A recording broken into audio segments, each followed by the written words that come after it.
Baik, Bismillahirrahmanirrahim. Assalamualaikum warahmatullahi wabarakatuh. Waalaikumsalam Salam warahmatullahi wabarakatuh. wabarakatuh. Alhamdulillahi rabbil alamin. Alhamdulillahilladzi arsala rasulahu bil huda wa dinil haq liyuzhirahu 'alad dini kullihi wa kafa billahi shahida. Asyhadu an la ilaha illallah wahdahu la syarika wa asyhadu anna Muhammadan abduhu wa rasuluhu la nabiyya ba'dah. Allahumma salli wa sallim wa barik ala sayyidina wa maulana Muhammadin sallallahu alaihi wasallam wa ala alihi wa sahbihi ajma'in amma ba'du. Alhamdulillah segala puji dan syukur kepada Allah Subhanahu wa taala di kesempatan hari ini, di malam hari ini kita diberikan Allah Subhanahu wa taala kesempatan, diberikan kesehatan, diberikan iman, Islam tentunya yang kita selalu syukuri karena alhamdulillah di malam hari ini kita masih diberikan usia yang panjang ya. Sampai hari ini kita masih bisa menghirup udara segar, masih diberikan kehidupan. Mudah-mudahan kita dapat mengisinya dengan ketaatan kepada Allah Subhanahu wa taala. Amin ya rabbal alamin. Salam dan salam pada baginda Rasulullah sallallahu alaihi wasallam, Rasulullah teladan agung, manusia mulia yang berakhlak mulia yang sama-sama kita rindukan dan mudah-mudahan kita termasuk dari umat Rasulullah SAW yang akan mendapatkan syafaat dari Rasulullah SAW dan dirindukan oleh Rasulullah SAW. Bapak Ibu semua yang hari ini di malam hari ini hadir di acara Zoom kajian wakaf kita ya. Acara kajian wakaf ini sudah cukup lama ya kita jalankan ya, sudah beberapa bulan tentunya. Dan setiap minggunya ya kita akan membahas tema-tema tentang perwakafan ya. Kenapa kajian ini terus dilakukan? Ya karena dalam beberapa kajian kita sebelumnya telah kita informasikan ya bahwa eh, pemahaman masyarakat kita tentang wakaf ini masih sangat rendah sekali ya berdasarkan survei dari Badan Wakaf Indonesia ya hanya 30% saja ya penduduk Indonesia yang mengerti pemahaman keilmuannya tentang perwakafan ya. Kemudian yang lebih menjadikan lagi adalah bahwa masyarakat kita menomorsekiankan tentang perwakafan sehingga tidak menganggap wakaf ini menjadi penting ya. Dan inilah tugas kita semua tentunya ya sebagai sahabat kuantum wakaf ya sebagai penggerak wakaf ya sebagai penggiat wakaf untuk senantiasa terus menerus ya melakukan edukasi, literasi ya dan mengajak umat bagaimana mempersiapkan bekal terbaik kita menuju Allah Subhanahu wa taala ya, bekal kita di alam kubur tentunya insyaallah ya. Baik, tema kita di malam hari ini ya kita akan membahas satu tema yang cukup menarik ya, yaitu tentang bagaimana kita berwakaf dengan maksimal ya. Bagaimana caranya ya agar wakaf kita maksimal sehingga wakaf kita tersebut ya berdampak untuk umat yang lebih banyak seperti itu ya. Baik, saya akan share materi kita di malam hari ini.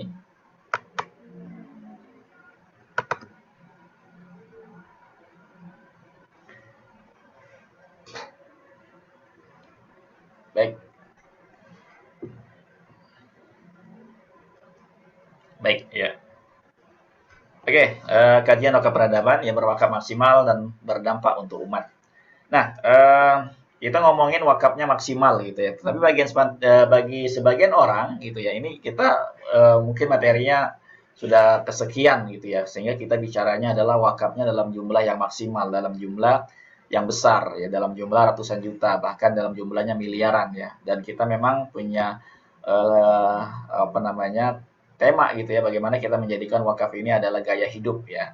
Jadi kita bicaranya adalah lembaga wakaf mana lagi nih yang mau kita support ya, lembaga wakaf apa namanya pesantren mana lagi yang mau kita bantu ya, masjid mana lagi yang mau kita berikan wakafnya dan seterusnya seperti itu ya.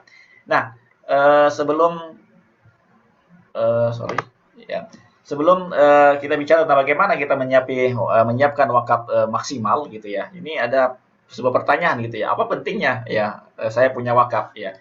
Mau bicara tentang wakaf maksimal ya, wakaf yang optimal, wakaf yang ratusan juta, wakaf yang miliaran ya, wakaf yang saya bisa bangun masjid, wakaf yang saya bisa bangun Islamic Center, wakaf yang saya bisa bangun apa namanya rumah sakit ya, ataupun bagaimana apa namanya dampak pengaruh dari wakaf ini untuk umat ya.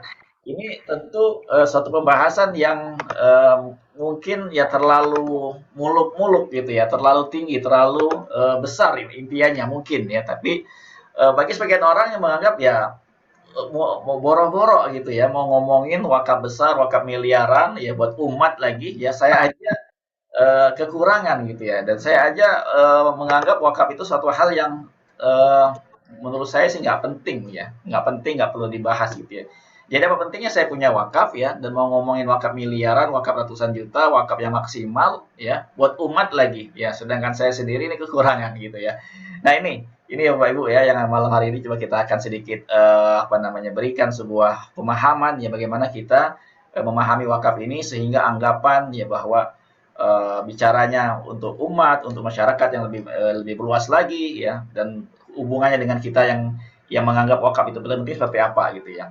Nah, jadi seringkali ketika kita bicara tentang wakaf atau ketemu ya atau mengajak diskusi ya menjelaskan tentang wakaf ya hampir hampir sebagian besar mereka mengatakan bahwa wakaf itu nanti aja deh ya, nanti dulu. Kenapa nanti dulu gitu ya? Karena memang saya ini lihat aja gitu ya, anak saya masih kecil-kecil nih, masih banyak yang butuh biaya gitu ya, masih butuh untuk sekolah, mereka juga masih butuh biaya untuk apa namanya pendidikan mereka dan seterusnya lah gitu ya. Jadi wakaf itu kayaknya nanti dulu deh gitu ya.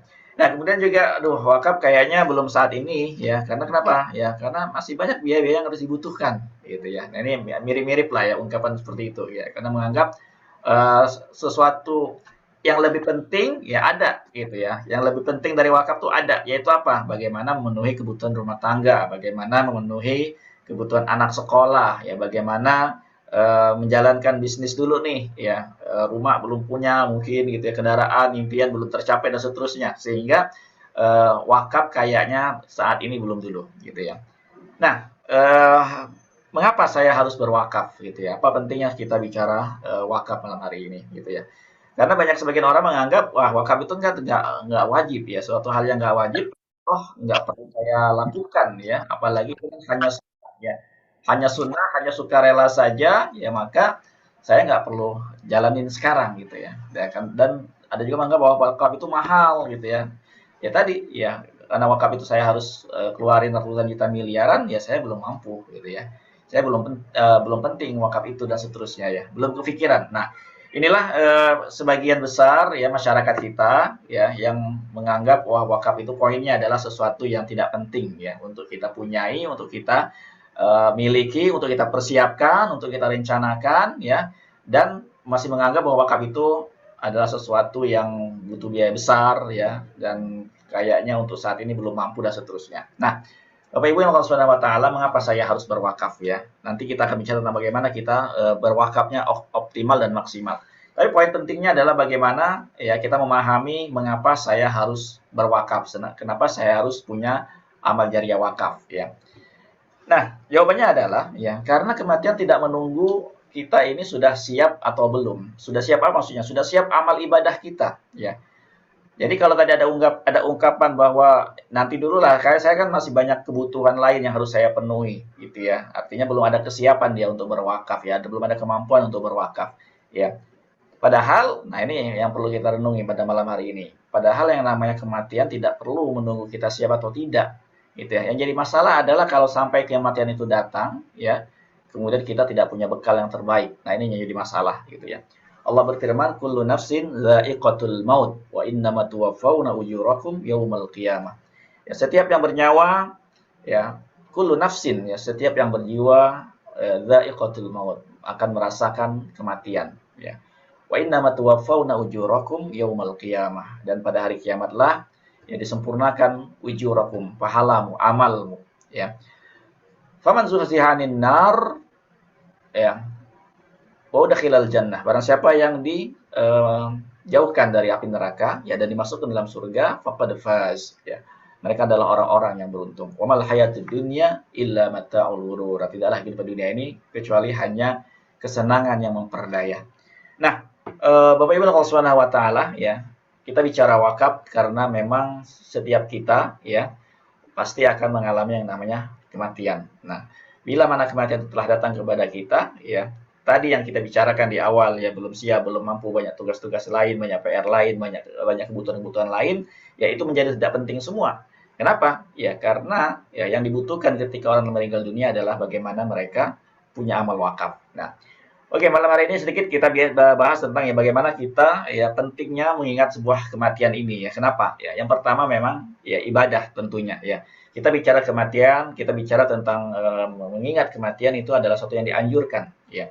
Allah berfirman, "Qul innal mautal ladzi tafirruna minhu fa innahu mulaqikum." Katakanlah sesungguhnya ya bahwa kematian yang kau lari daripadanya ya, maka kematian itu pasti akan datang menemuimu. Ya, fa innahu mulaqikum, akan datang menemuimu.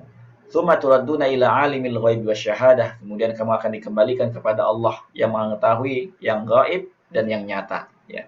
Tsumma fayunabbiukum, ya, maka akan diberitakan kepadamu, akan diberitahukan kepadamu, ya, bima kuntum ta'malun, atas apa yang telah pernah engkau lakukan, yang pernah engkau kerjakan, ya. Nah, Rasulullah juga bersabda, ya, qala Rasulullah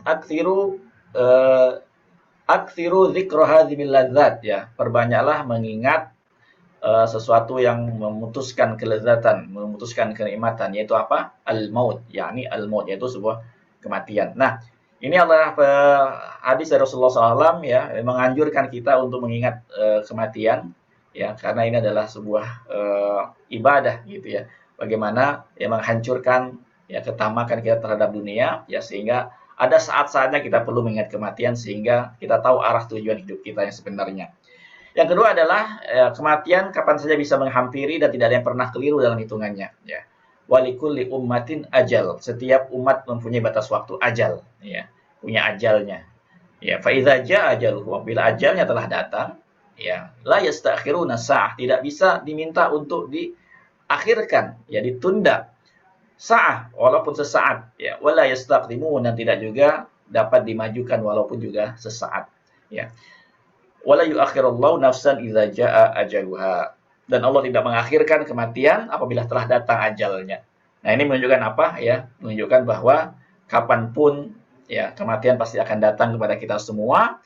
Maka yang paling dibutuhkan kita adalah bagaimana kita membicarakan persiapan menghadapi kematian itu bila nanti tiba-tiba datang, ya, dan kita tidak pernah tahu kapan datangnya. Maka jangan tertipu dengan usia muda, ya, karena syarat mati tidak mesti tua, ya. Jangan terperdaya dengan badan yang sehat, ya, karena syarat mati ya tidak mesti sakit, ya. Nah, yang ketiga adalah kita perlu ya bicara tentang sejarah kematian ini adalah karena memang ya kematian ini tidak ada yang mengetahui datangnya melainkan Allah saja, ya, tetapi dia pasti datang bagi setiap yang bernyawa. Innallaha ya indahu ilmus sa'ah. Sesungguhnya hanya pada sisi Allah lah ya pengetahuan tentang as-sa'ah, tentang hari akhirat, ya, tentang hari kiamat. Wa ya'lamu ma fil arham, dan Allah mengetahui apa wa yunazzilul ghais, dan Allah menurunkan hujan, ya. Wa ya'lamu ma fil arham, dan Allah mengetahui apa yang ada dalam rahim. Wa ma tadri nafsun madza taksibu ghadan, dan tidak seorang pun tahu apa yang akan dikerjakannya besok hari. Wa ma tadri nafsun, dan tidak ada satu orang pun, satu jiwa pun yang tahu ya bi ayyi ardin tamut, di dunia yang di belahan bumi mana ya mereka akan mati. Innallaha alimun khabir. Sesungguhnya Allah Maha mengetahui lagi Maha mengenal, ya. Nah, ayat ini menunjukkan bahwa ya kita nggak pernah tahu nih. Ya mungkin kita sekarang berada di Jakarta ataupun ada di Depok atau ada di Bogor ataupun di luar kota dan seterusnya, ya. Kematian akan datang ya dimanapun kita berada, ya. Dan kita nggak pernah tahu kapan di bumi mana, di tempat mana kita akan didatangi oleh kematian. Maka ya poinnya adalah ya bicara wakaf pada malam hari ini ya kita penting punya wakaf dan kita penting berwakaf sekeluarga. Kenapa? Nah, inilah poin insya Allah juga kita akan sedikit ulangi lagi, kita akan bahas kembali ya bagaimana kita memahami pentingnya wakaf itu, barulah ya kita akan jelaskan bagaimana kita bisa berwakaf dengan optimal. Baik, ya wakaf itu sangat penting. Kenapa? Nah, ini poin-poin yang mungkin perlu kita garis bawahi, yang perlu kita ambil pelajaran-pelajarannya bahwa setiap kita ini hanya menunggu satu sebab kematian kepada sebab kematian berikutnya. Ya, setiap detik yang berlalu, ya tidak bisa tidak kita sebenarnya ya sedang mendekati untuk memasuki liang kubur, ya, dan itu pasti, dan itu pasti, ya. Dan Ya, apabila kita telah berada di liang kubur ini, ya, yang kita hanya ditemani oleh kain kafan kita, ya, maka pada saat itulah, ya, yang pernah kita lakukan dari amal kebaikan kita, ibadah sholat kita, sedekah kita, wakaf kita, ya, itu akan menemani kita nanti di alam kubur, ya. Karena kita semua pada hakikatnya sedang menunggu satu sebab kematian kepada sebab kematian berikutnya. Kita nggak tahu ya sebabnya apa. Ada yang sebabnya karena jatuh dari tangga, mungkin ada yang kecelakaan, ada yang kanker dan seterusnya. Itu hanya satu sebab-sebab saja ya, yang kita semua nggak tahu sebabnya nanti apa ketika kematian itu datang kepada kita. Nah, kita bicara wakaf ya, itu sangat penting. Kenapa? Karena inilah ya, satu persamaan kita dengan orang-orang yang telah meninggal dunia adalah sama-sama menyangka masih diberikan kesempatan, masih diberikan umur, masih diberikan usia ya. Maka orang-orang telah meninggal dunia yang hari ini berada di alam kubur, mereka menginginkan satu kesempatan ya. Laula akhartani ila ajalin qarib. Kalau sekiranya aku diberikan kesempatan ya, diakhirkan, ditunda, ya, diberikan sedikit waktu lagi. Ila ajalin qarib ya, dalam waktu yang sedikit saja ya, apa yang ingin dilakukannya? Ya, apa yang ingin dilakukan oleh orang yang telah meninggal dunia yaitu apa? Fa as-saddaqah, maka aku akan bersedekah ya, maka aku akan berwakaf. Nah, bila keinginan ya orang yang telah meninggal dunia, yang telah berada di alam kubur, ya, ingin ada kesempatan untuk bisa berwakaf, bisa bersedekah, ya, bisa melakukan sedekah jariyah, ya. Lalu kenapa wakaf ini, ya, ketika kita masih hidup, ya, tadi, ya, menomor sekiankan wakaf ini, ya, masih dalam pikiran kita adalah wakaf ini masih jauh lah, masih belum penting. Masih banyak kebutuhan-kebutuhan lain yang mesti wajib saya penuhi, ya. Dan seterusnya lah alasan-alasan yang mana itu semua dimunculkan oleh setan sehingga tidak ada peluang kita mempersiapkan yang terbaik untuk ketika kita menghadap Allah Subhanahu wa taala. Nah, bicara tentang kematian ya, tentang kuburan. Ini ada satu kisah Utsman ya. Kita tahu Utsman adalah seorang sahabat Rasul yang paling dermawan ya. Sahabat Rasulullah yang kaya ya, yang sorry ini baterainya lemah. Ya, yang paling banyak sedekahnya, infaknya, ya, yang menyumbang hartanya untuk Rasulullah, ya, untuk perjuangan dakwah dan seterusnya. Suatu ketika melewati kuburan, Utsman ini menangis ya sampai jenggotnya basah. Nah, kemudian salah seorang sahabat bernama Hani ya melihat hal tersebut mengungkapkan, "Ya Utsman, ketika engkau disebutkan surga dan neraka, engkau tidak menangis. Tetapi kenapa ketika engkau melewati kuburan, ya engkau menangis seperti itu?" Nah, lalu Utsman mengatakan ya, "Sesungguhnya aku mendengar Rasulullah SAW bersabda, ya innal qabra awwalu manazilil akhirah." Sesungguhnya kuburan itu adalah tempat persinggahan pertama dari tempat persinggahan di akhirat kelak. Ya, tempat tinggal pertama. Awwalu manazil, ya, tempat tinggal pertama. Nah, seterusnya apa? Fa'in naja minhu. Barang siapa yang selamat. Fa'in naja. Barang siapa yang selamat dari kuburan, dari siksa kuburan, dari azab kuburan, dari gelapnya kuburan, dari sempitnya kuburan, ya, fama ba'dahu aisaru minhu. Maka setelahnya, setelah dari kuburan tersebut ya, untuk kepada proses berikutnya ya, ditimbang amal kita melewati sirat dan seterusnya, ya, maka itu akan lebih mudah. Ya. Kemudian Utsman melanjutkan ya sabda Rasulullah ini ya, wa illam yanju minhu. Nah, ternyata ada ya yang enggak selamat di alam kuburnya. Ya, wa illam yanju minhu. Ya, jika tidak selamat di alam kuburnya, maka ya fama ba'dahu asyaddu minhu, maka proses setelahnya itu akan lebih berat baginya. Nah, inilah pentingnya ya kita bicara tentang wakaf ini karena inilah yang akan menjadi penambah berat timbangan amal seseorang ketika telah berada dalam kubur ya. Yang akan terus mengalirkan pahala, yang terus akan memberikan nikmat kubur ya dan menjauhkan dari azab kubur.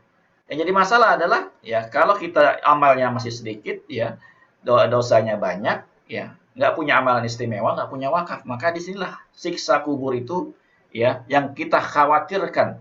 Dan ini dikhawatirkan oleh Utsman bin Affan ya. Dengan banyaknya amal beliau itu aja khawatir, ya sangat khawatir. Nah, bagaimana kita yang amalnya masih jauh, ya sedekahnya masih jauh, infaknya masih jauh, wakafnya nggak punya dan seterusnya, ya masih bisa tertawa, masih bisa menganggap wakaf ini adalah suatu hal yang bisa ditunda, ya bisa nggak perlu dilakukan dan seterusnya, gitu ya.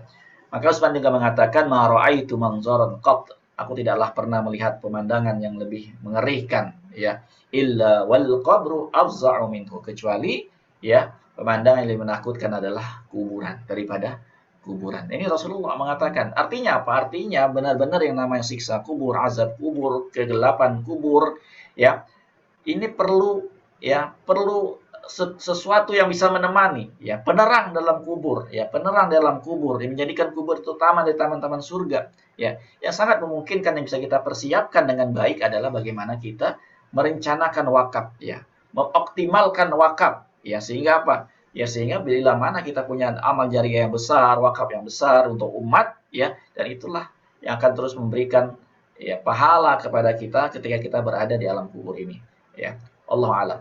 Nah, berikutnya ya, kita bicara tentang wakaf ya karena memang ya inilah bentuk cinta Rasul kepada umatnya, bentuk sayangnya Rasulullah kepada kita semua. Kenapa? Ya, ketika Rasulullah menyampaikan hadis ini tentu ya ini adalah hadis sahih riwayat Muslim ya, idza mata ibnu Adam, dalam riwayat idza matal insan, apabila anak Adam meninggal dunia, apabila manusia meninggal dunia, putus semua amalnya. Ya, tidak ada lagi kesempatan beramal, tidak ada lagi kesempatan untuk melakukan ibadah. Ya, kecuali apa? Nah, kecuali inilah.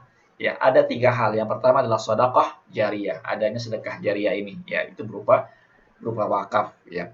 Yang kedua ilmu yang bermanfaat, yang ketiga anak yang soleh. Nah, 2 hal yang terakhir, ya, ilmu yang bermanfaat tidak semua orang punya ilmu, tidak semua orang berkesempatan punya apa namanya buku yang dia tulis dan seterusnya gitu ya.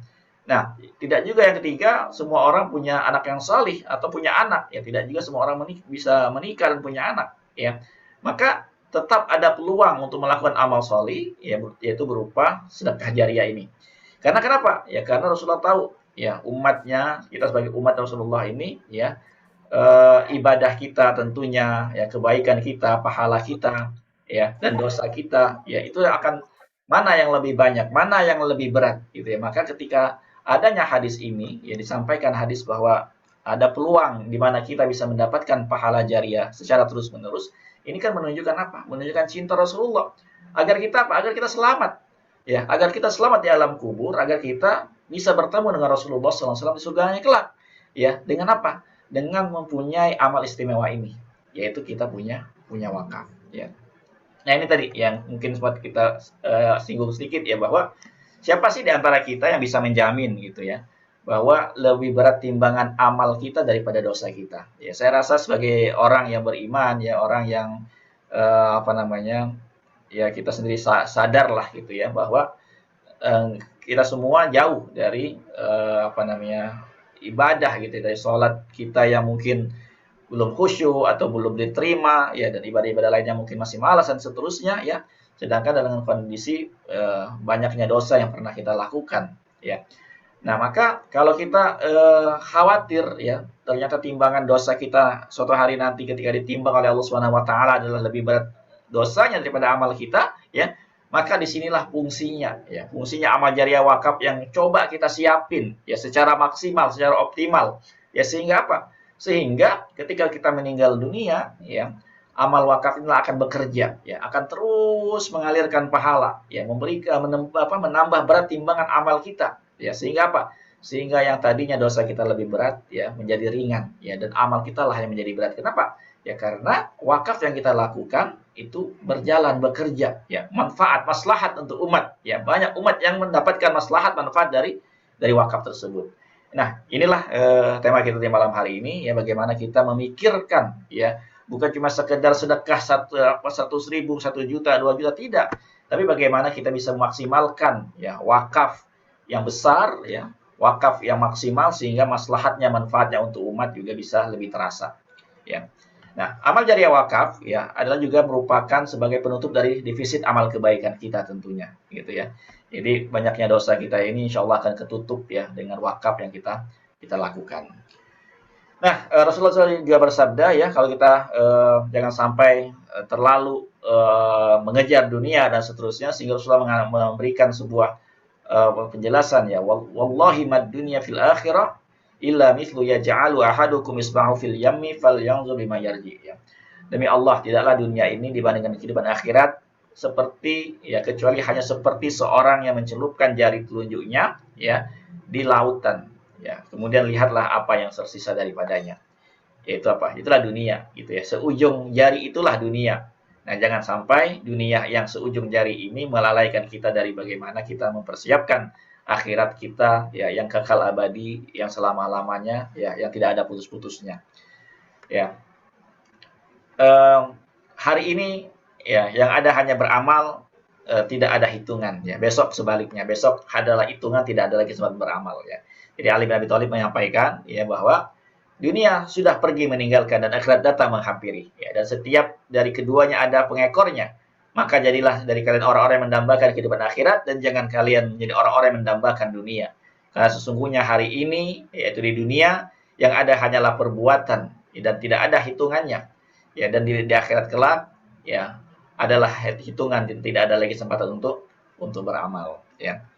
Nah, wakaf sangat penting juga. Kenapa? Ya, kalau kita berwakafnya punya wakaf satu keluarga, insya Allah ya niat wakaf kita yang maksimal tadi, yang optimal tersebut, ya kita bisa niatkan pahala jariahnya untuk orang-orang yang kita cinta dari keluarga kita. Tujuannya apa? Tujuannya agar kita bisa berkumpul bersama keluarga kita di surga kelak. Amin ya rabbal alamin. Ya. Wakaf itu sangat penting. Kenapa? Ya, karena ya kesempatan kita di dunia ini, ad-dunya mazratul akhirah. Dunia ini adalah ya ladang akhirat. Ya, wa khairul buzuril yaum al-waqaf, dan sebaik-baik bibit tanaman yang ditanam ketika kita masih di dunia ini adalah dengan punya tanaman wakaf gitu ya. Baik. Nah, kita ulangi sedikit gitu ya, biar kita bisa membedakan nih, kenapa harus wakaf sih? Kenapa nggak sedekah biasa aja ya? Kenapa nggak zakat atau infak gitu? Tentu berbeda gitu ya. Ya, wakaf ini adalah sebuah amal khusus ya, amal istimewa, yaitu sedekah yang tanpa batas ya, sedekah yang abadi, sedekah yang terus mengalir. Ya, pengertiannya adalah wakaf itu adalah menyerahkan harta kita atau sebagian dari harta kita, ya nggak seluruhnya, sebagian saja, ya. Untuk apa? Dimanfaatkan selama-lamanya, ya, menjadi manfaat selama-lamanya atau dalam jangka waktu tertentu, ya. Boleh juga, ya, menjadi wakaf berjangka, ya. Untuk apa? Ya, untuk kepentingannya adalah kemaslahatan untuk umat, ya, dan untuk ibadah, ya, menurut syariat, ya, yaitu menyerahkan harta kepemilikan kita untuk Allah, ya yang Allah titipkan untuk kita, kita kembalikan kepada Allah, yang dimanfaatkan untuk kepentingan umat, gitu ya. Jadi dalam hal ini ada 2 poin ya. Kepentingan wakaf itu secara personal, secara diri kita adalah bagaimana kita ini selamat ya di alam kubur kita, ya selamat ya ketika kita ditimbang amal kita ya dengan adanya wakaf ini. Tetapi dari apa yang kita wakafkan tersebutlah ya akan maslahat, akan manfaat untuk umat. Nah, ketika maslahatnya besar, manfaatnya besar untuk umat, maka disitulah ya kita akan mendapatkan juga ya pahala yang besar, ya manfaat yang besar nanti di akhirat. Kemaslahatannya di dunia adalah untuk umat, ya, tetapi kemaslahatan kita ya di akhirat kita dalam kubur kita adalah untuk kita. Nah, itulah wakaf. Ya. Kemudian rukun wakaf ya. Wakaf ini membedakan dengan sedekah biasa karena wakaf ini ada khusus ya, ada rukun. Ya, ada ketentuan khususnya. Ya, yang pertama ada namanya al-wakif atau muwakif. Ya, orang yang berwakaf. Kemudian ada harta yang diwakafkan, baik dalam bentuk tanah, uang dan seterusnya, ya. Kemudian juga peruntukannya untuk apa, ya. Ya, boleh jadi untuk rumah sakit, untuk anak yatim, ya, untuk pendidikan, untuk masjid dan seterusnya, ya. Ya, tergantung peruntukan ya ketika kita mengikrarkan wakaf tersebut. Kemudian adanya nazir wakaf, yaitu lembaga yang mengelola wakaf kita. Sehingga apa? Sehingga memastikan dan menjamin bahwa ya apa yang telah kita wakafkan tersebut abadi, ya kekal. Apakah nanti menjadi wakaf produktif ataukah menjadi wakaf dalam bentuk bangunan, ya yang bisa dipakai dalam waktu yang lama, ya seperti membangun masjid, madrasah dan seterusnya. Kemudian ada namanya ikrar wakaf, yaitu ada sebuah pernyataan, ya ada sebuah ungkapan bahwa apa yang tadi kita berikan itu kegunaannya untuk wakaf dan untuk mauquf alaihinya untuk apa, dipergunakan untuk apa. Ya, itu disebut dengan ikrar wakaf. Nah, bicara sedikit tentang kemaslahatan untuk umat ya. Bahwa Rasulullah SAW sendiri ya ketika dalam hijrah ke Madinah, ya Rasulullah SAW membangun masjid ya, 2 masjid yang dibangun Rasulullah ketika di Madinah, yaitu Masjid Quba, masjid pertama ya. Kemudian yang kedua adalah Masjid Nabawi, dan ini juga semua adalah masjid yang sampai hari ini ya punya fadilah yang luar biasa. Salat di Masjid Quba fadilahnya kita seperti mendapatkan fadilah umrah, ya pahala umrah. Salat di Masjid Nabawi yaitu adalah pahalanya 1000 kali dibanding dengan salat di masjid yang lain. Nah, ini masjid yang dibangun di atas tanah wakaf, dan Rasulullah memberi tanah tersebut ya dari 2 anak yatim kemudian diwakafkan ya, dibangun masjid di atasnya. Dan ini dicontoh, diikuti oleh sahabat-sahabat Rasulullah yang lain ya. Sahabat-sahabat Rasulullah yang tinggal di samping Masjid Nabawi ya seperti Abdurrahman bin Auf, Thalha ya, Mereka ini membebaskan tanahnya ya untuk apa? Untuk perluasan Masjid Nabawi ya, dan sampai hari ini juga penduduk-penduduk Madinah gitu ya. Ini luar biasa sekali, setiap tahun jutaan orang datang ya untuk apa? Untuk beribadah sholat di sana. Kebayang kita bagaimana pahala jariyahnya mengalir terus sampai hari ini. Nah, kemudian juga wakaf yang lain adalah wakaf kebun kurma ya, milik Umar bin Khattab di Khaybar ya, yang beliau sampai sempat tanya pada Rasulullah, "Ya Rasulullah, saya punya tanah di Khaybar ini, enaknya diapain ya?" Ya. Kata Rasulullah, "Tahan pokoknya ya, hasilnya dimanfaatkan ya, diberikan untuk umat ya, tidak boleh dijual, tidak boleh dihibahkan ya.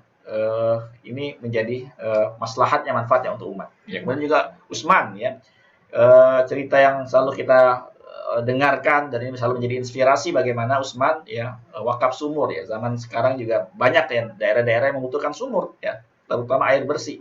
Ya, maka wakaf Utsman ini menjadi contoh yang terus berjalan sampai hari ini.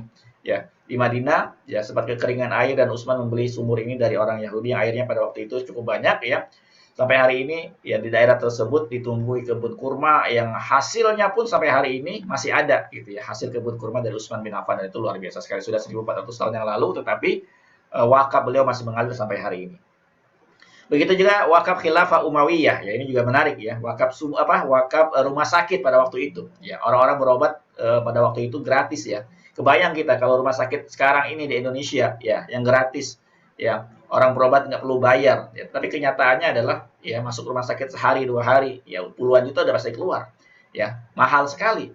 Nah, bagaimana kalau ya membangun rumah sakit yang menjadi dari hasil wakaf ya, maslahatnya untuk umat, sehingga umat ini bisa berobat gratis. Tentu bisa gitu ya, karena ada beberapa lembaga wakaf yang sudah membangun klinik dan rumah sakit yang gratis untuk orang-orang duafa ya, seperti domain duafa dan lain-lain sebagainya. Kemudian juga ada wakaf khilafah Fatimiyah ya, yaitu wakaf Masjid Jami Al-Azhar yang sampai hari ini menjadi universitas ya, menjadi kampus terbesar ya, sudah 1000 tahun lebih ya umurnya, dan ini mereka kuliah, mereka sekolah dari mana? Dari wakaf. Kemudian juga wakaf Raja Abdul Aziz ya, itu wakaf tanah yang ada di sekitar Masjidil Haram ya, yang dibangun di atasnya hotel megah, hotel mewah ya, Abrajul Bait. Ya, hotel Zamzam ini disewa ya, hasil keuntungannya adalah untuk membiayai Masjidil Haram. Begitu juga Syekh Buga ya, tanah juga nih ya, punya tanah di Mekah ya yang disewa untuk hotel ya, tapi dalam wasiat wakafnya menyatakan bahwa hasil dari wakaf ini nanti tolong diberikan kepada orang asal Aceh yang berangkat haji ya. Maka setiap tahun jamaah haji asal Aceh dapat uang sekitar 4 sampai 5 juta rupiah ya. Dan total wakaf dari Syekh Buga ini sampai hari ini sudah 5,2 triliun rupiah ya, yang sudah diwakafkan. Itu luar biasa sekali. Nah, seperti itulah wakaf ya. Nah, pertanyaannya buat kita selanjutnya gitu ya. Sebagai orang beriman, tentu sebagai orang muslim ya, sebagai orang yang taat insyaallah ya, adakah keinginan ya dalam hati kita ya meneladani Rasulullah tadi ya, para sahabat radhiyallahu anhum dan orang-orang tadi yang berwakaf luar biasa ya. Untuk apa? Untuk mendapatkan kemuliaan Allah Subhanahu wa taala, mencontoh Rasulullah dan para sahabat dengan berwakaf. Nah, berapa nih pertanyaannya ya, harta yang pantas kita wakafkan ya, kita kembalikan untuk Allah ya, kita kembalikan untuk Allah ya, berapa yang pantas idealnya ya, yang kita kembali berikan untuk Allah Subhanahu wa taala. Maka ini ada acuan ya, ada panduan kita ya. Ini cerita menarik ya, bagaimana kita bisa berwakaf ya, punya wakaf sepertiga harta. Nah, inilah ya tema kita ya, bagaimana kita mengoptimalkan, memaksimalkan. Berani nggak? Ya, tantangannya adalah ya kita punya rumah ya, hitung berapa M, punya kendaraan berapa M gitu ya, punya aset, properti dan lain sebagainya. Nah, berani nggak sepertiga harta itu diwakafkan? Oke, kita bahas sedikit bagaimana Sa'ad bin Abi Waqqas ya. Sa'ad bin Abi Waqqas ini adalah seorang sahabat Rasulullah yang dijamin masuk surga ya. Orang-orang yang dijamin masuk surga tuh levelnya begini nih gitu ya. Nggak pelit dengan hartanya, nggak sayang dengan hartanya ya. Suatu ketika dikunjungi Rasulullah SAW dalam kondisi sakitnya ya, di haji wada, saat ini minta izin kepada Rasulullah, ya Rasulullah ya, engkau lihat aku hari ini dalam kondisi sakit ya, dan aku ini punya banyak harta, wa ana dzumalin, aku ini punya banyak harta, wala yarithuni illa ibnatun li, enggak ada yang mewarisi hartaku ini kecuali aku hanya punya satu anak perempuan saja ya. Nah, lalu apa yang disampaikan oleh Sa'ad bin Abi Waqqas? Afa atasaddaqu bitsulutsai mali, ya apakah boleh aku bersedekah? Aku sedekahkan 2/3 dari hartaku. Ya 2/3 loh, ya. Kemudian kata Rasulullah, nggak boleh, ya. Qultu, aku katakan kata Sa'ad, ya, asyatru, setengah. Setengah deh ya Rasulullah, ya. Kata Rasulullah, nggak boleh, ya. Kemudian Sa'ad mengatakan lagi, ats-tsulus, ya. Qala ats-tsulus, qultu ats-tsulus, ya. Aku mengatakan sepertiga deh. Ya, kata Rasulullah, ats-tsulus, ya sepertiga. Was-tsulusu katsir, sepertiga itu sudah banyak. Nah, lalu Rasulullah menyampaikan ya pesan kepada Sa'ad bin Abi Waqqas ya. Ya, kita tahu ya bahwa ketika Rasulullah menyampaikan satu pesan kepada sahabat-sahabat ya, itu sebenarnya pesan untuk kita umatnya. Maka ada hadis ya, hadis-hadis disampaikan perkataan Rasulullah ya. Itu yang disampaikan kepada para sahabat pada hakikat adalah untuk kita ya, untuk kita ya. Dan apa pesannya Rasulullah pada saat ketika ingin memberikan hartanya untuk dakwah ya, untuk Islam, untuk umat ya. Innaka, ya kata Rasulullah, sesungguhnya engkau antadzara warasatak, engkau tinggalkan ahli warismu, agniya, kaya, ya. Nah, ini poinnya nih. Jadi ada di sini kata-kata kaya, ya, berkecukupan, berkelimpahan bahkan, ya. Khairun, lebih baik bagimu, ya. Khairun, ya. Kau tinggalkan anak waris, anak-anakmu, ya, keluargamu, ahli warismu, menjadi orang-orang yang kaya, berkecukupan, berkelimpahan, khairun, itu lebih baik, ya min antadzarahum, daripada engkau tinggalkan mereka alatan ya, alatan tuh menjadi pengemis, minta-minta ya, menjadi beban orang lain, menjadi beban keluarga, menjadi beban kakak adik dan seterusnya ya, yatakaffafun nas ya, minta-minta sama orang lain ya. Ini pesan Rasulullah SAW ya, ya. Maka kita sebagai orang tua ya perlu bagaimana kita nih punya wakaf maksimal ya, punya wakaf optimal, tapi ya ahli waris juga tetap punya haknya yang berkelimpahan gitu ya. Nah, bagaimana? Nah, insya Allah kita akan bahas di malam hari ini ya, solusinya seperti apa. Baik, pertanyaan tadi gitu ya. Kita ada sebuah pertanyaan tadi, bagaimana kita pengen nggak dapat kemuliaan dari Allah dengan punya wakaf ya. Kemudian ada penjelasan tadi kita sampaikan bahwa tuh ternyata kalau kita ingin berwakaf itu idealnya adalah ya sepertiga dari harta kita ya. Nah, ya kalau hari ini ya ada uang di rekening kita, di deposito kita, ya tabungan kita. Ya mau nggak kalau hari ini kita wakafin untuk bangun masjid? Yuk. Bangun masjid berapa sih bangun masjid? Ya. Ya mungkin 1 M gitu ya. Mungkin di daerah tertentu yang ukuran mungkin 5 kali 5 atau 10 kali 10 itu 500 juta mungkin ya. Di daerah tertentu mungkin. Ya. Nah, mau nggak kita ya wakafin tuh. Nah, ini kalau di IKADI gitu ya, ada gerakan membangun masjid. Ya, masjid IKADI ini sekitar ya 300 sampai 500 juta masjid-masjidnya. Jadi ukuran-ukuran seperti ini ya di seluruh Indonesia. Gerakan membangun 1000 masjid. Ayo kita bangun masjid bersama IKADI gitu ya. Atas nama diri kita sendiri dan keluarga kita ya. Artinya kita harus ada dana 500 sampai 1 miliar nih agar kita bisa bangun satu masjid atas nama diri kita dan keluarga kita gitu ya. Nah, kalau kita mau membangun masjid 500 juta ya dan uangnya belum ada saat ini ya, artinya kita harus kumpulin dulu kan. Artinya kita harus nabung dulu nih, baru nanti kita bisa wakafin. Ya, kenapa? Ya, wakaf itu juga ibarat kita merencanakan haji. Ya, kalau kita merencanakan pengen membangun masjid satu hari nanti, tentu ya kita harus siapin, ya harus kumpulin dananya. Ya, seperti juga kita mempersiapkan ibadah haji yang kita cicil, kita tabung setiap bulannya, gitu ya. Nah, kalau kita bisa mengumpulkan ya, menyiapkan wakaf kita setiap bulan 1 juta, ya. 1 juta sebulan, ya maka bulan kedua 1 juta, bulan ketiga 1 juta, dan seterusnya. Berapa bulan? Ya kita bisa kumpulin uang 500 juta. Ya, 500 bulan dong. Ya, 500 bulan dikali 1 juta kan 500 juta. Artinya, ya kita butuh waktu sangat lama tentunya. Ya, 41 tahun. Ya, 41 tahun 6 bulan. Nah, masalahnya kita sampai nggak usia kita ke sana. Ya. Nah, kalau kita nggak yakin ya 41 tahun lagi, hari ini mungkin kita udah 40, udah 50 ya. Artinya di usia 80, di usia 90 nanti baru bisa membangun masjid gitu. Maka ada cara nih ya, yaitu cara berwakaf melalui program Alisya namanya, yaitu program wakaf Alisya. Nah, bagaimana program wakaf ini? Nah, ini yang sudah kita jalankan ya bersama beberapa nazir wakaf ya, salah satunya bersama Maghfirah, bersama Kampung Maghfirah ya. Yaitu ikut programnya ya, anggaplah kita bisa mampu 1 juta sebulan gitu ya. Nah, kemudian apa? Kita lakukan ikrar wakaf ya, janji wakaf wasiat kepada nazir wakaf yang kita tunjuk ya. Ada beberapa nazir ya. Di kita ada namanya Duafa, Al-Azhar, ya, inisiatif wakaf, rumah wakaf, ya, IKADI, ya, dan juga ada Kampung Mafiro. Nah, ini salah satu nazir wakaf, ya, wakif, ya. Ini kalau di foto ini Pak Irfan, ya, Jamaah Mafiro dan orang tua dari Farhan di Milbos, ya, yang mewakafkan nilainya 1 miliar nih kepada Kampung Mafiro, ya. Berwakaf untuk pendidikan dan dakwah tujuannya. Bagaimana nanti dana tersebut bisa digunakan untuk untuk bangunan pendidikan, ya, dan untuk kegiatan-kegiatan pendidikan di Kampung Mafirah, ya.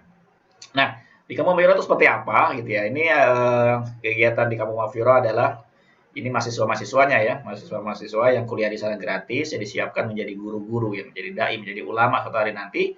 Tugasnya apa? Ya untuk ngajarin generasi setelah kita. Kalau hari ini kita belajar dari guru-guru kita sholat, ya, baca Al-Quran, maka mereka inilah yang akan menjadi guru-guru dari anak-anak kita nanti, ya, dari cucu-cucu kita nanti. Maka disiapkan dari sekarang, ya. Nah, ini semuanya mereka kuliah gratis di sana di Kampung Mafirah, ya.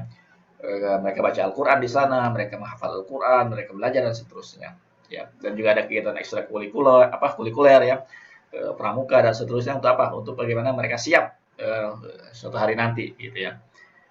Nah, juga ada Milbos, ya. Milbos ini adalah sekolah MTS-nya, ya, yang ada di Kampung Mafiro, ya. Dan guru-guru tadi salah satunya disiapkan untuk mengajar-ngajar mereka nantinya, ya. Nah, ini programnya Ustadz Ahmad Hatta, ya. Mungkin Bapak Ibu yang hari ini hadir dari Mafiro atau dari Milbos, ya. Ini adalah rencana program Ustadz Ahmad Hatta, gitu ya, bahwa program ini masih sangat panjang, gitu ya. Bahwa wakaf pendidikan yang kita siapin ini masih butuh waktu yang panjang tentunya, gitu ya. Jadi 2030 nanti insya Allah akan kita dirikan di Mafiro, yaitu Universitas Pendidikan Islam Mafiro, gitu ya. Nah, untuk MTS putranya sudah berjalan 2019, ya, aliyahnya 2021, kemudian MTS putri insya Allah nanti 2022 akan dimulai, ya, dan aliyah putrinya insya Allah tahun 2025. Artinya ini masih panjang juga bagaimana kita menghimpun wakaf, menyiapkan wakaf dari sekarang, gitu ya. Nah, jangka panjangnya lagi adalah, ya, di tahun 2040 nanti, ya, Milbos ini, Mafiro akan mendirikan sekolah Milbos tersebut di seluruh tanah air. Tentu, ya, kita perlu support nih programnya, bagaimana kita menyiapkan wakaf dari sekarang, ya. Nah, maka program wakaf Alisya ini memang disiapkan adalah untuk mensupport program jangka panjangnya Mafiro, gitu ya. Nah, bulan pertama 1 juta, bulan kedua 1 juta, bulan ketiga 1 juta, dan seterusnya. Seandainya, maka ini program ini menarik. Kenapa? Ya, karena kalaupun dalam perjalanannya kita ikut program ini dan ternyata meninggal dunia, kita nggak tahu umur kita seperti apa, ya. Seperti yang tadi jelaskan di awal, ya. Kematian bisa datang kapan saja. Nah, inilah yang membuat kita lebih tenang. Kenapa? Karena ada nilai wakaf nanti akan diterima oleh Mafirah, ya, yang akan diserahkan kepada lembaga wakaf yang ditunjuk, yaitu sebesar 500 juta, gitu ya. Dan ini akan dikelola sesuai dengan wasiat wakaf kita, yaitu untuk badan pendidikan tadi. Ya, dibangunkan masjid nantinya, dibangunkan ruang kelas, ya, dibangunkan asrama, ya, dan seterusnya. Nah, apa keistimewaan program wakaf ini? Ya, kenapa berwakaf melalui cara kuantum wakaf, gitu ya. Yang pertama tentu ringan, gitu ya. Kita mau berwakaf 500 juta, mau berwakaf 1 miliar, nggak harus ada uangnya sekarang. Tinggal kita ikut programnya saja, ya. Per bulan kita ikutin program setiap bulan. Tapi nilai wakaf kita, ya, ratusan juta, bahkan miliaran. Yang kedua, ya, tenang dan tawakal. Kenapa? Ya, artinya kita sudah siapin wakaf nih. Ya, bila mana ajal datang tiba-tiba, ya, kita meninggal dunia, wakaf kita sudah kita punya, ya, sudah kita siapin. Nah, itulah yang membedakannya, gitu ya. Nilai wakaf kita insya Allah suatu hari nanti akan bermanfaat untuk umat, gitu ya. Nah, yang ketiga, ya, kita berjamaah, ya, dalam rangka menghimpun dana wakaf ini tentunya, gitu ya. Dan bisa diniatkan untuk orang tua kita. Ya, orang tua dan keluarga kita telah meninggal dunia. Yang keempat adalah amanah dan berkah. Kenapa amanah? Tentu karena kita memilih nazir wakaf yang terpercaya, ya, yang kita kenal, yang kita tahu, dan nanti manfaatnya untuk apa nantinya? Untuk pesantren kah, untuk masjid kah, ya, untuk rumah sakit, untuk sumur dan seterusnya, gitu ya. Sehingga wakaf kita, ya, pahalanya mengalir abadi. Nah, yang kelima juga, ya, dalam program wakaf ini, ya, ada nilai warisnya juga tentunya, gitu. Jadi bukan hanya wakaf saja, tetapi juga disiapin warisan. Kenapa seperti itu? Ya, karena kita acuannya adalah hadis Sa'ad bin Waqqas tadi. Jangan sampai kita berwakaf 1 miliar, tapi ahli waris kita nggak punya, gitu ya. Nah, maka program wakaf ini tentu, ya, ada nilai tunainya juga, ya, ada nilai warisannya juga yang diterima oleh ahli waris. Oke, nanti saya jelaskan di akhir, ya. Nah, bagaimana cara berwakaf melalui cara kuantum? Nah, yang pertama adalah, ya, kita tentukan siapa orang-orang yang akan kita niatkan mendapatkan pahala jariah ini, ya. Dari orang tua kita, orang tua ataupun pasangan ataupun anak-anak gitu ya. Kemudian lalu kita hitung nih, ya, nikmat yang Allah kasih selama ini, nikmat rumah, pekerjaan, kesehatan, ya dan seterusnya, ya. Nah, lalu kita hitung berapa yang idealnya yang pantas kita keluarkan setiap bulannya ya untuk menjadi wakaf kita nantinya. Nah, kalau keluar nih angkanya gitu ya, umpama kita 50.000 atau 100.000 deh per hari untuk sekeluarga. 30 hari 3 juta. Waduh, 3 juta gede juga ya. Gitu ya. Nah, kita hitung lagi ini ya, berapa nikmat yang Allah kasih sama kita, masa iya kita 100.000 per hari, ya bahkan mungkin 10.000 per hari berat gitu ya. Nah, disinilah kita perlu cek kembali iman kita gitu ya. Apakah selama ini kita nikmat yang Allah kasih ini kurang ya atau mungkin kita kurang bersyukur dengan nikmat yang Allah kasih selama ini. Ya, bila mana orang tersebut mampu ya mencicil rumah, ya mencicil kendaraan ya yang nilainya jutaan bahkan ratus bahkan belasan juta ya per bulan itu mampu ya. Tetapi untuk mencicil rumah di surga ya membangun masjid suatu hari nanti ya ini berat. Nah, maka istilah kita perlu renungkan lebih dalam lagi ya. Jangan sampai kita dikuasai oleh syaitan ya. Maka paling enggak kita niatin dulu ya. Bismillahirrahmanirrahim dengan mengharap Allah Subhanahu wa taala ya, mendoakan Rasulullah dan para sahabat serta dalam meraih pahala jariah dan tiket surga bersama keluarga tercinta. Kita niatkan untuk mengikuti program Quantum Wakaf. Semoga Allah mudahkan dan beri niat mulia ini. Amin ya rabbal alamin. Nah, jadi kata Rasulullah itu orang cerdas itu siapa? Ya ketika ditanya oleh para sahabat. Ya Rasulullah mengatakan orang cerdas itu adalah orang yang ya aktsaru dzikran lil maut, orang yang paling banyak mengingat kematian ya. Wa syadduhum isti'dadan lahu, orang-orang yang benar-benar serius ya. Asyaddu isti'dadan, benar-benar serius mempersiapkan kematian itu ya. Itulah orang-orang yang cerdas. Mereka pergi membawa kemuliaan dunia ya dan kehormatan akhirat. Nah, siapa mereka? Di antara sudah berwakaf ya. Ini sudah menyerahkan wakafnya 500 juta nilai wakafnya ya. Mbak Afi ya, Rainel Tafia ke Kampung Mafiro diterima oleh Ustaz Hatta ya. Kemudian juga nih Pak Kasmen ya. Pak Kasmen ini juga 400 juta dan nilai warisnya dan 600 juta ya buat keluarganya totalnya 1 miliar ya. Kemudian Ibu Yuli juga ya. Ibu Yuli ini ortu Milbos ya, anaknya sekolah di sana ya, menyerahkan wakafnya sebesar 300 juta ya. Kemudian juga nih ada Pak Irfan ya tadi ya ikut program yang 2 miliar, 2,25 miliar ya. Apa namanya? Per bulan sekitar 2 juta sekian ya. Ada wakaf yang dia berikan ke Kampung Mafia sebesar 1 miliar gitu ya. Ya, ini juga Ibu Ratna ya, Dokter Ratna ya, ambil program yang 2 miliar 250 juta ya, tapi wakafnya ke Kampung Mafia 1 miliar. Ya, gede banget gitu ya. Diberikan kepada Kampung Mafia ya. Ya. Banyak ya, ini juga ada beberapa orang ya yang nggak bisa saya sebut satu persatu. Intinya sudah ada lebih dari 39 orang ya. Dan tadi ada satu lagi nambah 40 orang yang sudah berwakaf ke Kampung Mafia ya. Ya, ini kira-kira ikrar wakafnya. Demikian surat pernyataan ini saya buat dengan penuh kesadaran dan keikhlasan tanpa adanya paksaan dari pihak manapun untuk menjadi amal jariah saya dan anak-anak saya.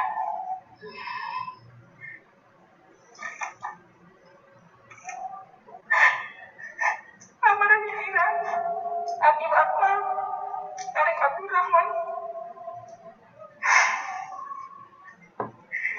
serta almarhum Bapak Humaydi Soekarno bin Soekarno dan almarhumah ibunda Fatimah Muhammad binti Muhammad Abhan. Semoga Allah meridhoi niat mulia dan ikhlas hamba ini serta bermanfaat untuk kemajuan pendidikan dan dakwah pahalanya kekal abadi di sisi Allah Subhanahu wa taala. Amin. Amin ya rabbal alamin.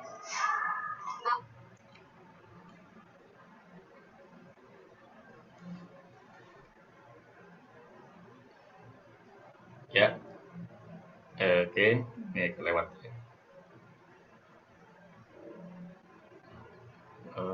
Sorry, ini hang.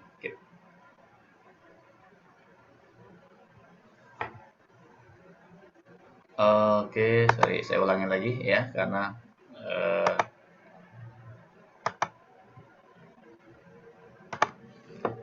baik. Yaitu contoh dari ikrar wakafnya ya, potongannya ya. Jadi mengikrarkan wakafnya untuk menyerahkan wakafnya kepada Kampung Maghfirah dan diniatkan wakafnya tersebut untuk siapa aja nantinya akan menerima pahala jariahnya ya untuk dirinya dan keluarga. Nah, ini tadi hari ini ya. Hari ini penyerahan wakaf uang tunainya gitu ya. Jadi ini baru ikut program wakaf lebih kurang 3 bulan berjalan gitu ya. Sudah meninggal dunia ya, dan wakafnya totalnya sebenarnya ini 500 juta ya, tapi 400 juta diberikan kepada ahli waris, tetapi 100 jutanya menjadi wakaf ya. Hari ini tadi kita di Kampung Maghfirah sudah serah terima wakaf senilai 100 juta ya oleh ahli waris dari keluarga Pak Agus ya. Pak Agus Gunawan ini masih muda, umurnya masih 38 tahun ya. Tapi namanya meninggal kan tidak harus usia 50-60 ya, usia 40, usia 30 ya. Kalau ajal sudah datang kita nggak ada yang tahu ya, tapi dia sudah menyiapkan wakafnya ya. Memang program wakaf ini sebenarnya adalah untuk jangka panjang disiapkan, tetapi ya kita nggak tahu ya, umur kita di tangan Allah Subhanahu wa taala dan kita bisa meninggal kapan saja. Tetapi dengan punya wakaf sekarang, kita insya Allah ya kapanpun Allah panggil, paling nggak wakaf kita insya Allah sudah tahu kita nanti akan dikelola ya untuk apa ya. Nah, maka hidup kita di dunia ini cuma 3 hari ya, kemarin yang tidak bisa kita ulangi lagi tentunya ya. Hari ini kesempatan kita untuk beramal jariah, besok Allah alam ya masih ada kesempatan atau enggak, kita nggak ada yang tahu. Ini ada renungan terakhir untuk kita ya. Nikmat yang Allah kasih itu sungguh sudah sangat banyak sekali ya, seperti gunung es ini ya. Banyak banget nikmat itu yang kita rasakan selama ini, dari kita lahir ya, remaja, kuliah, dewasa, menikah, punya anak, punya pekerjaan, punya bisnis, punya aset, punya rumah dan seterusnya gitu ya. Nah, tinggal bagaimana kita melihat ya nikmat ini, mana seberapa besar yang mau kita wakafkan, kita kembalikan kepada Allah Subhanahu wa taala untuk menjadi maslahat manfaat untuk umat ya. Yang optimal tentunya yang besar. Dengan cara apa? Dengan cara tadi gitu ya. Kita bisa berwakaf ratusan juta bahkan miliaran. Nah, bahkan kalau kita anggaplah di sini gitu ya. Kita mau anggaplah usia masih 40-an tahun, yaitu sekitar 500.000 lah per bulan ya. 500.000 per bulan itu kan kalau diperharikan 18.000 ya, 18.000 per hari. Itu bisa punya wakaf 225 juta dan punya warisan 275 juta ya. Kalau makan ingin menyiapkan wakaf 450 juta, kemudian warisnya 550 juta ya. Itu mungkin sekitar 1 juta sebulan gitu ya. Kemudian juga kalau mau 1 miliar gitu ya, kalau mau 1 miliar, nah ini ada tabelnya ya. Kita bisa berwakaf 1 miliar ya, dan bisa menyiapkan warisan 1,2 miliar ya. 1 miliar 250 juta. Sehingga apa? Nah, wakaf yang kita berikan ini ya akan berbeda halnya kalau sekarang uang itu langsung ada gitu ya. Kita ada uang 1 miliar, belum tentu ya dengan senang hati, dengan rasa gembira ya, mau langsung wakafin semuanya. Tidak semua orang punya level iman yang kuat, yang tinggi gitu ya. Tetapi dengan adanya wakaf wasiat ini ya, yang kita suatu hari nanti mungkin nggak lihat angkanya, nggak lihat nilainya ya, tetapi ya kita bisa berwakaf dalam jumlah besar untuk apa? Untuk maslahat yang besar nantinya ya. Karena PR ini panjang sekali gitu ya. Masih banyak orang-orang yang butuh pendidikan, masih banyak orang yang butuh masjid dan seterusnya. Ya, maka wakaf kita yang kita siapin ini insya Allah suatu hari nanti ya akan menjadi maslahat yang besar untuk umat ya. Saya rasa itu saja ya materi kita di malam hari ini ya. Lebih kurang kita mohon maaf karena udah jam 9. Bapak Ibu yang hadir di malam hari ini insya Allah ya silakan nanti bertanya ya atau diskusi dengan yang mengundang di malam hari ini gitu ya. Jadi seperti apa program wakafnya ya nanti akan dijelaskan lebih lanjut oleh sahabat Kuantum Wakaf yang mengundang Bapak Ibu di malam hari ini. Itu saja ya, sekian dari kami, lebih kurang kita mohon maaf. Bila untuk mengucapkan hamdalah alhamdulillahirabbil alamin dan doa kafaratul majelis subhanakallahumma bihamdika asyhadu an la ilaha illa anta astaghfiruka wa atubu ilaik. Assalamualaikum warahmatullahi wabarakatuh. Waalaikumsalam warahmatullahi wabarakatuh. Waalaikumsalam warahmatullahi wabarakatuh. Waalaikumsalam warahmatullahi wabarakatuh.